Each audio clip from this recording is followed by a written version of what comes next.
تقر 1 مترش نگره، من از کجا از او دفاع کنم؟ میایم از مقاومت، کدام مقاومت رو برادم دیگه، کدامش مقاومت؟ کل از یا در فکر دوزی خود است. آقا صاحب دم وقت ما همین بزرگان ما و شما 1 روپیه به ما تو داد. آقا صاحب طرفداری میکنه بسیسی حد قرآن سگ طالب شرف از میایی که در مجازی یار داره. سگ طالب ما در نامش کماندر کمربند، در نامش جای تلاشی برابر میشیم. قینمی ها به خدا قسم از میفهمه که نمی سید غفار آقا از پنجشیر از ایران آمده مسافر بود، نمیجه فهمیدی بسی سیاحت قرآن خادمگری انسانیت میکنه. من خودم خجالت میشم. میفهمی چی میگم؟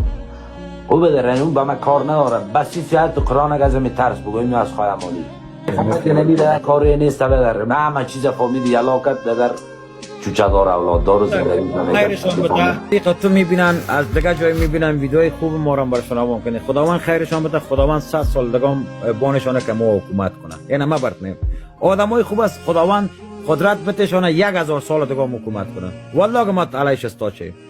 آقا صاحب من برات یک چیز میگم. اونمو که به تو احترام داره خدا ورسی ما برش احترام داره. مردم من میبینیم که وضعیتش خراب است. یک لایف دیگه میریم که بسیار وضعیت من میبینم در این حالت که اینا پاچویی میکنن. آفرینشون که خدمت میکنن.